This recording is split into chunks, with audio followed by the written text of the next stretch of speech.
Il y a un des businessmen de Bnei Brak, qui habite Bnei Brak, quelqu'un qui a beaucoup d'argent, réussi dans la vie. On appelle ça en hébreu un askan. Et lui, il aide et il a aidé beaucoup de personnes.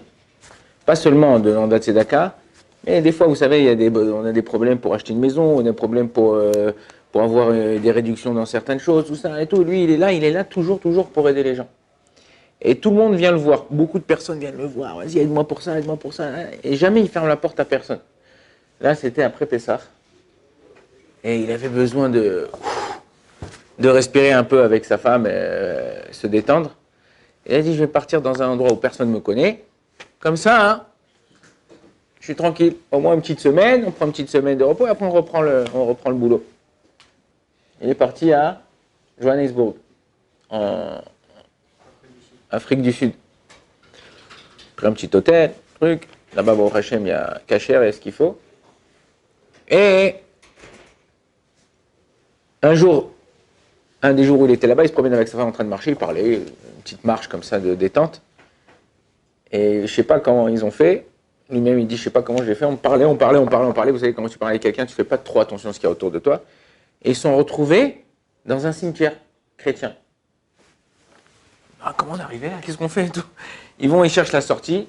Ils vont pour sortir. Et juste vraiment, une des dernières tombes du cimetière, il y avait écrit sur la pierre tombale, Kacher les Pessah. C'est quoi? C'était tout des croix, des machins et tout. Et là, il voit sur la tombe, Kacher les Pessah. Il voit ici enterré, monsieur enterré. Nom de famille, tout ça. Il dit, c'est pas possible, c'est quoi? Il appelle des gens qu'il connaît. Il dit, vous connaissez? Il demande au type du cimetière. Il dit, oui, c'est un homme qui est décédé récemment. Si vous voulez, on a dans les cahiers du cimetière, on a, ou l'ordinateur du cimetière, on a le nom de sa femme, si vous voulez. Il dit, je peux avoir son numéro. Prend le numéro, il appelle la femme. Il dit, oui, bonjour, voilà, madame Intel. Il dit, oui. Il dit, voilà, regardez, je viens de voir la tombe de votre mari. J'ai entendu qu'il est décédé il n'y a pas longtemps. C'est quoi comment ça se fait que vous avez écrit, c'est quoi Kacher et Pessah? Et voilà, moi je suis non-juif, mais je suis marié des années avec cet homme-là qui était un juif. Et bon, c'était pas quelqu'un de pratiquant dans votre religion, mais il y avait une semaine dans l'année où il ne faisait pas rentrer de pain à la maison. Il me disait attention, Kacher les Pessah, Kacher les Pessah, Kacher les Pessah. Donc je savais pas quoi écrire sur sa tombe. J'ai écrit son nom, machin, et j'ai écrit la phrase qu'il me disait une fois au moins par an qui concerne Kacher les Pessah. Alors lui il explique, il lui dit, vous savez, dans notre religion, normalement on doit être enterré dans un cimetière juif, tout ça et tout. Vous savez, dans la Halacha, dans Shulchan Aruch, dans Yoredea, là-bas, à partir du Siman Shin 340 jusqu'à la fin, le chapitre 403, c'est tous les chod de Avelou, tous les chod de deuil, comment on prend un deuil, comment faire Kaddish, comment on doit déchirer son vêtement, qu'est-ce qu'on a le droit de faire pendant le deuil. Quoi.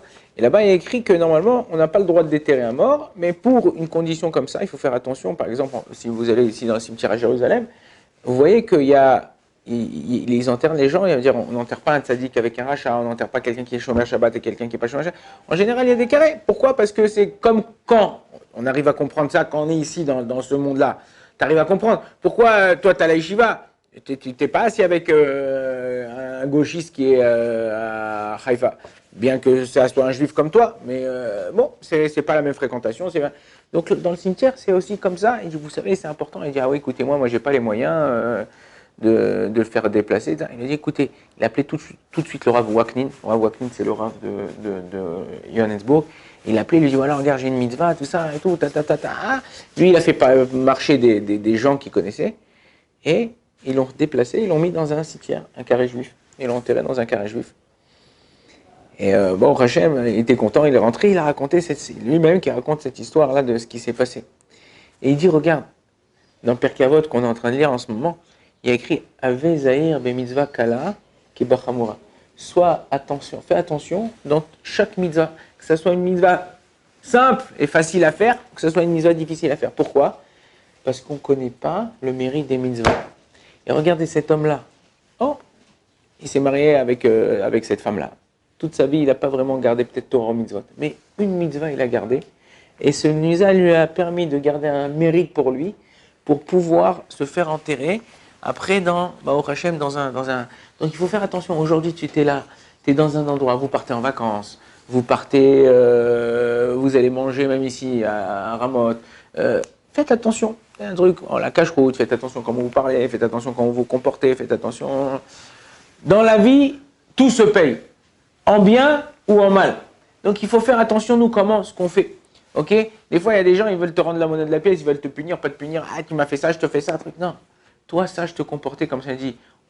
De la même façon, on est dans les parachiotes là, de Gdoshim, est mort, de savoir se comporter d'une façon.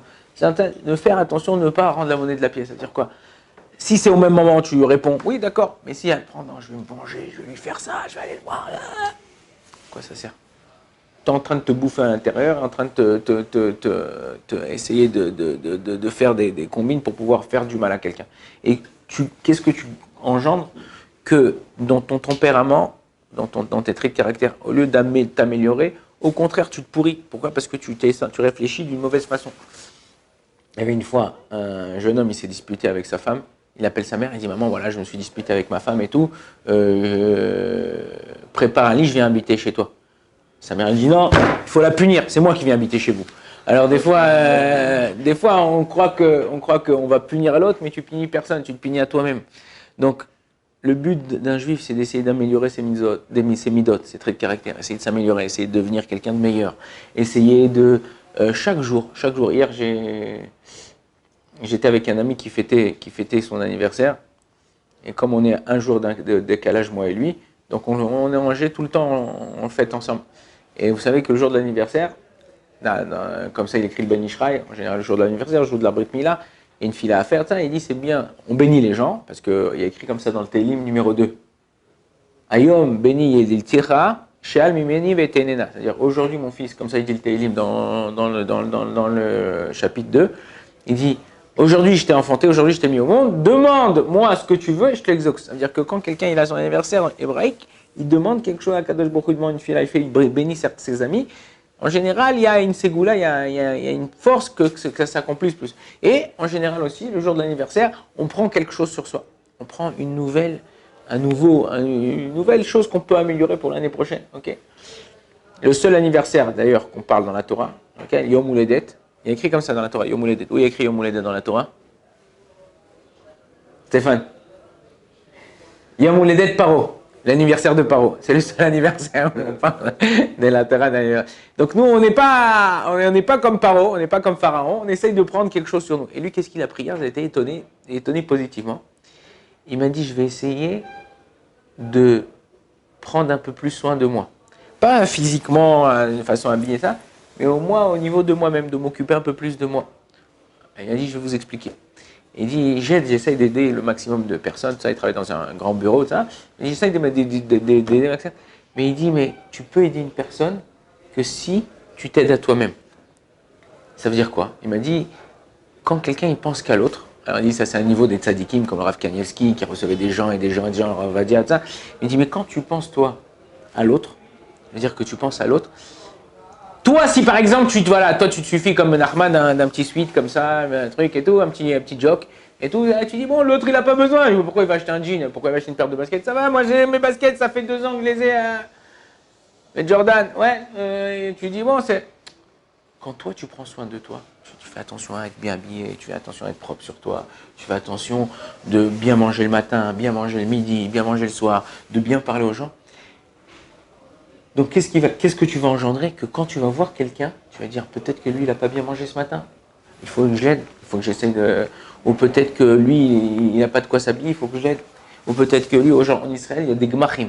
C'est-à-dire que quand vous savez, ça s'appelle le ménage de printemps en France, ils vident leurs armoires et tout ça. Alors ceux qui sont un peu fufutes, ils font des petites brocantes, ils vendent à 1, 2 euros. Et ceux qui ne sont pas fufutes, ils mettent tout à la poubelle ou au recyclage des habits. En Israël, dans chaque quartier, il y a ce qu'on appelle un gmar de vêtements. Gmar, c'est quoi? Gmilut Rasadim. C'est-à-dire, tu prends tous tes vêtements de bonne qualité, il ne faut pas qu'ils soient déchirés ou abîmés, et tu les mets plus. Tu les emmènes là-bas, et il y a des gens qui n'ont pas de quoi acheter. Ils n'ont pas de quoi acheter des vêtements dans des magasins comme vous, peut-être, comme nous.